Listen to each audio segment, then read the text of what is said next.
The empty cup shattered on the marble floor just as Chloe Sanders realized she had made a terrible mistake. She had tripped over her own feet and spilled coffee all over the impeccably dressed man standing before her in the bustling Manhattan café. Not just any man, but Gabriel Ashcroft, whose face she'd only seen in Forbes magazine profiles and tech industry blogs. "I'm so sorry. Oh my God, I'm so sorry." Chloe frantically grabbed napkins from the counter, dabbing at the dark stains spreading across his pristine white shirt and navy blue tie. His expression remained unreadable as she continued her desperate attempt to clean the mess. "Your suit, it looks expensive." "I'll pay for the dry cleaning, of course." Gabriel Ashcroft, tech mogul and founder of Ashcroft Innovations, looked down at her with piercing gray eyes. His jaw clenched slightly, but then something unexpected happened. He laughed. "It's just coffee," he said, taking some napkins himself. "And I have plenty of shirts." "Still," Chloe insisted, mortified, "I feel terrible." "What's your name?" he asked suddenly. Chloe Sanders." "Well, Chloe Sanders, you just made my monotonous morning infinitely more interesting." He smiled, and Chloe felt her anxiety decrease slightly. "And for that, I should be thanking you." Chloe stared at him, unsure if he was mocking her. At 28, she was used to dealing with difficult situations. Her job as a social worker had prepared her for that, but nothing had prepared her for dumping coffee on one of the richest men in America. "Let me buy you another coffee, at least," Gabriel offered, gesturing to the counter. No, I'm the one who should be buying you coffee," Chloe protested. "And a new shirt, and possibly therapy for the trauma I just caused." Gabriel laughed again, a warm sound that seemed at odds with his intimidating reputation. "I have a meeting in 20 minutes, but I'll take a rain check on that coffee." Before Chloe could respond, he pulled out a business card and handed it to her. "My private number. Call me when you're ready to make amends with that coffee." With that, he was gone, leaving Chloe standing in the middle of the café, clutching his card and wondering if she had imagined the entire encounter. The card sat on Chloe's desk for 3 days. She would pick it up, stare at it, then put it down again. The rational part of her brain told her to forget about it. Gabriel Ashcroft wasn't seriously expecting her to call. Men worth billions didn't wait for coffee dates with clumsy social workers. Her tiny apartment in Queens felt especially cramped that evening as she returned home from another exhausting day. Chloe specialized in finding housing for at-risk youth, and today she'd been dealing with budget cuts that threatened a program she'd spent months developing. Her phone rang, interrupting her thoughts. It was her supervisor, Mark. "Bad news, Chloe. The Riverview Youth Center is closing. The building owner sold to some developer. We have 60 days to relocate 28 kids." Chloe felt her heart sink. "But we just got that place running properly. The kids are finally settling in. Where are we supposed to find another affordable space in this city?" "I don't know. That's why I'm calling you. You're our miracle worker." After hanging up, Chloe paced her small living room. The Riverview Center had been her baby, a safe haven for teens with nowhere else to go. Many of them had been sleeping on the streets before the center opened. Her eyes landed on Gabriel Ashcroft's business card. "Don't be ridiculous," she muttered to herself. "He's not going to help you." But desperation made her brave. She picked up her phone and dialed the number before she could talk herself out of it. To her surprise, he answered on the second ring. Gabriel Ashcroft. "Hi, this is Chloe Sanders, the coffee assassin from Monday." There was a pause and then that warm laugh again. "Miss Sanders, I was beginning to think you weren't going to call about that coffee." Chloe began, her heart racing. Perfect timing. "Are you free tomorrow morning, say 9 a.m. at the same café?" Chloe agreed, amazed at how easy it had been. She hadn't even mentioned her actual reason for calling. The next morning, Chloe arrived early, determined not to spill anything this time. Gabriel Ashcroft walked in precisely at 9 a.m., dressed in another immaculate suit, dark hair perfectly styled. Several people in the café did double takes as he made his way directly to Chloe's table. "Miss Sanders," he greeted her, sitting down across from her. "Please call me Chloe." "Chloe, then, and I'm Gabriel." His smile seemed genuine, and Chloe found herself relaxing slightly. I've already ordered your coffee black, no sugar, right? I did my research, she said, pushing a cup toward him. Impressive, he replied, taking a sip. So tell me, what do you do when you're not terrorizing businessmen with hot beverages? Chloe laughed nervously. I'm a social worker. I specialize in youth housing programs. Gabriel's expression shifted, showing genuine interest. That must be challenging work. It is, but it's rewarding. Chloe hesitated, then decided to be direct. Actually, that's partly why I called you. I'm facing a crisis with one of my youth centers, and I thought. She stopped, suddenly embarrassed by her boldness. You thought I might help, Gabriel finished for her, his expression unreadable. It sounds ridiculous now that I'm saying it out loud, Chloe admitted. But yes. The center is being shut down because the building was sold to developers. We have 60 days to find a new space for 28 kids who have nowhere else to go. Gabriel studied her for a long moment. Tell me more about this center. For the next hour, Chloe explained the program, the kids it served, and the difference it had made in their lives. Gabriel listened attentively, asking occasional questions that revealed a surprising knowledge of social services. I can't promise anything, he said when she finished, but I'll look into it. Give me the address and your contact at the center. Chloe scribbled the information on a napkin, trying to temper her hope. Thank you for listening, at least. Don't thank me yet. Gabriel stood, checking his watch. I have to go, but I'll be in touch. A week passed with no word from Gabriel. Chloe tried not to be disappointed. It had been a long shot, after all. She focused on her work, making phone calls and visiting potential new locations, none of which were suitable or affordable. On Friday afternoon, her phone rang with an unfamiliar number. Miss Sanders. This is Eliza Hart, Mr. Ashcroft's assistant. He'd like to see you at his office tomorrow morning at 10 a.m. Can you make it? Chloe nearly dropped her phone. Yes, of course. The Ashcroft Innovations headquarters occupied the top 15 floors of a gleaming skyscraper in Midtown. Chloe felt distinctly out of place in her modest dress as she was escorted to the top floor by a security guard. Gabriel's office was minimalist and modern, with floor-to-ceiling windows offering a breathtaking view of Central Park. He stood when she entered, coming around his massive desk to greet her. Thank you for coming, he said, gesturing for her to sit in one of the sleek chairs facing his desk.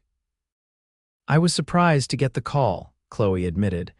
I've been doing some research on your situation. Gabriel returned to his chair, pulling up something on his computer screen. The developer who bought the Riverview building is actually a subsidiary of Ashcroft Holdings. Chloe's heart sank. So you're the one kicking us out? Gabriel shook his head. Not exactly. I wasn't personally involved in the acquisition, but once I looked into it, I found an interesting opportunity.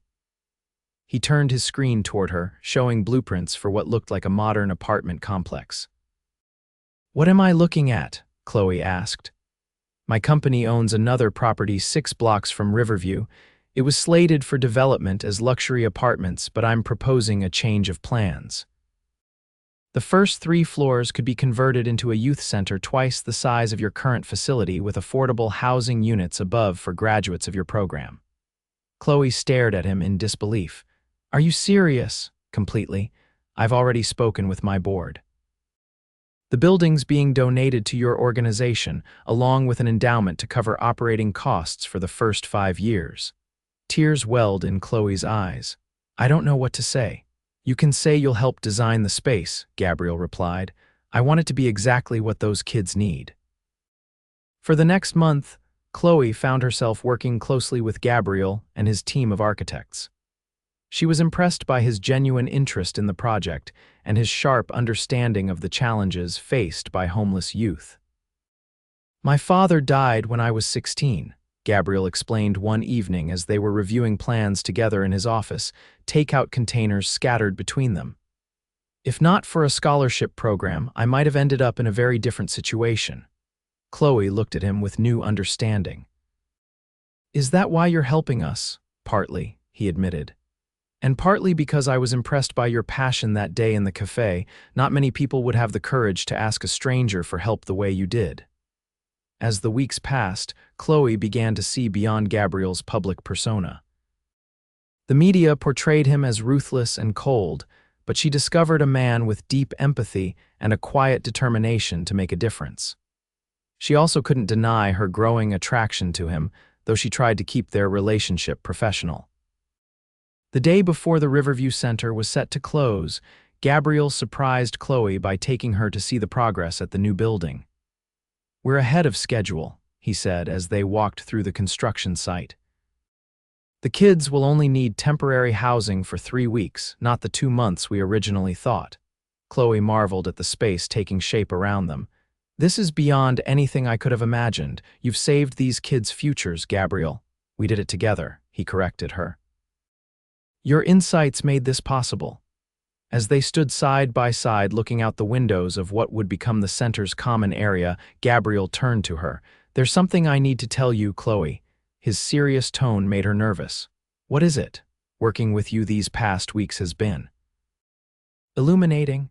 I've spent my life building businesses and making money thinking that was success, but you've shown me what real impact looks like." Chloe felt her cheeks warm under his intense gaze.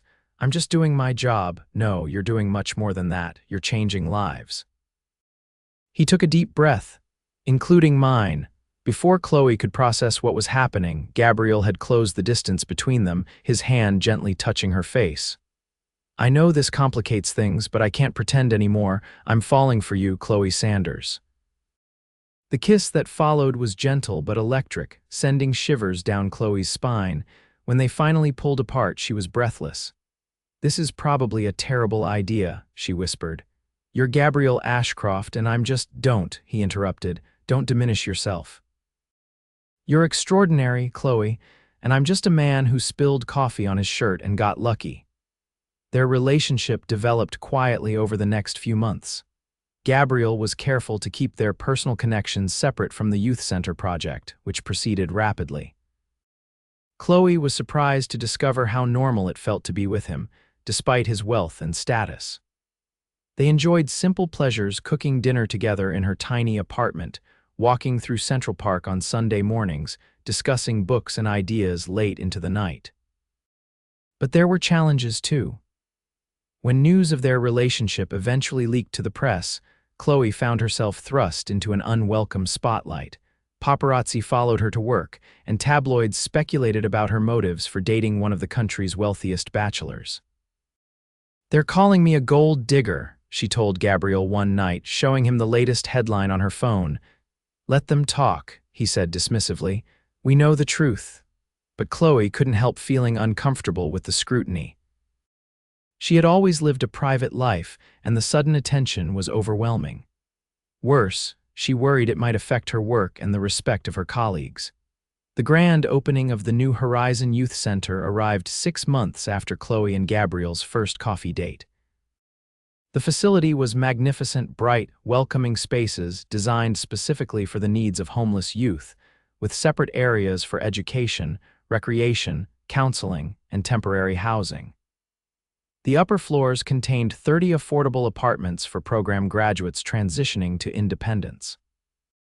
As Chloe gave Gabriel a final tour before the official opening, she couldn't contain her emotion. "I still can't believe this is real. You've created a miracle here." Gabriel squeezed her hand. "I provided the resources, but this is your vision, Chloe. You're the miracle worker." The opening ceremony was attended by city officials, media, and most importantly, the young people who would benefit from the center. When it was Gabriel's turn to speak, he surprised Chloe by calling her to join him at the podium. "This center represents the best kind of partnership," he told the audience. "Between business and social services, between resources and vision. But none of it would have happened without Chloe Sanders, who had the courage to approach a complete stranger and ask for help." He turned to look at her, his eyes warm. "What she didn't realize was that she was helping me just as much. I've spent years accumulating wealth and power, thinking those things defined success. Chloe showed me that true success lies in what we do for others." The crowd applauded, but Chloe barely heard them. In that moment, she realized the depth of her feelings for Gabriel. It wasn't just gratitude or attraction, she had fallen in love with him.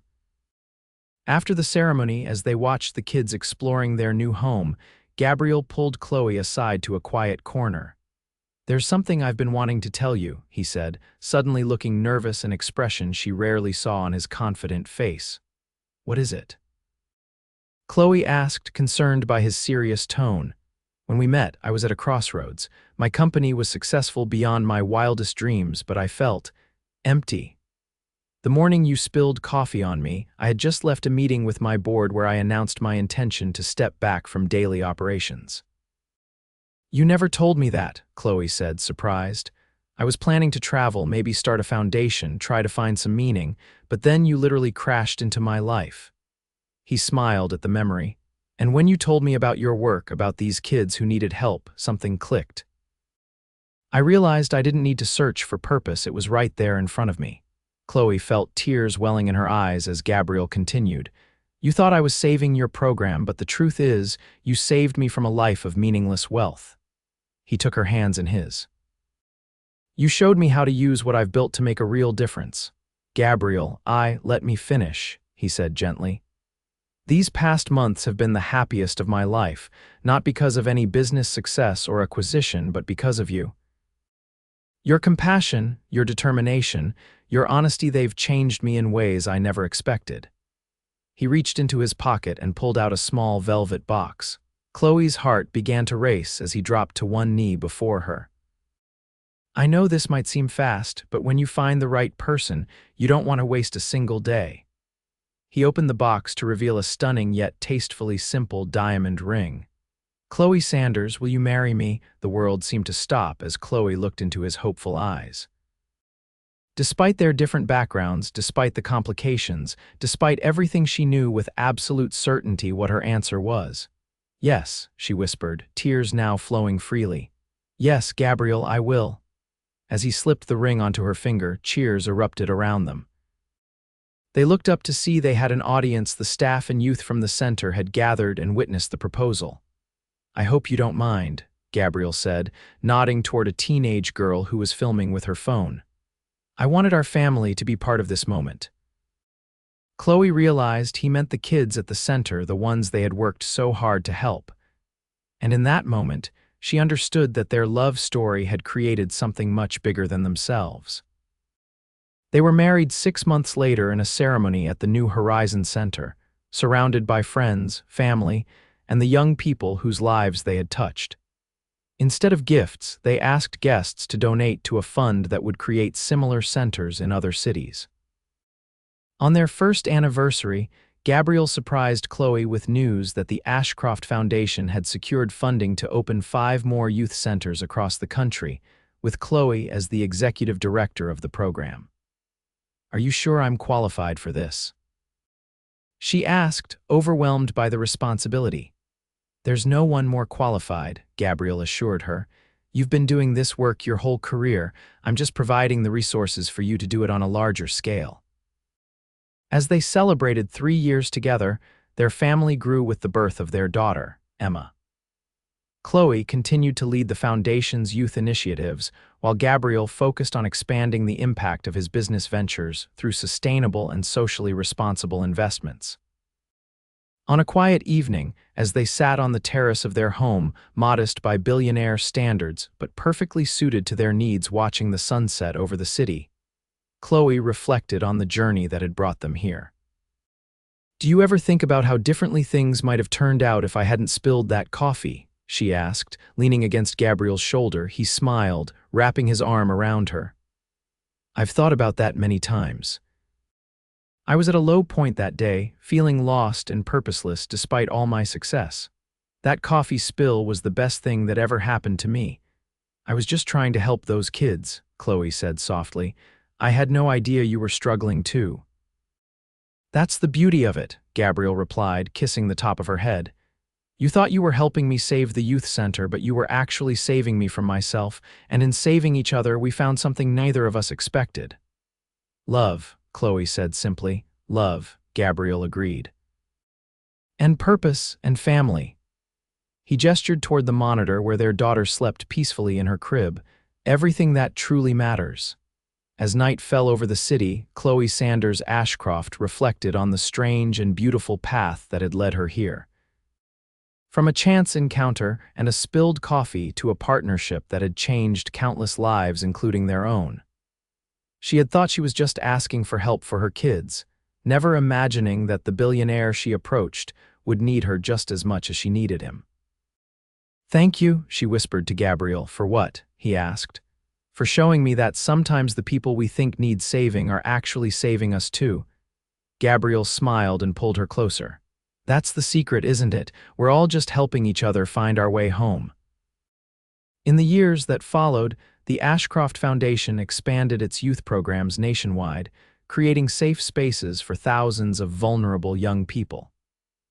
Gabriel and Chloe worked side by side, their different strengths creating a powerful force for change. And though the world still saw them as the billionaire and the social worker, they knew the truth was much simpler. They were just two people who had found each other when they needed it most, proving that sometimes the greatest wealth comes not from what we have, but from what we give.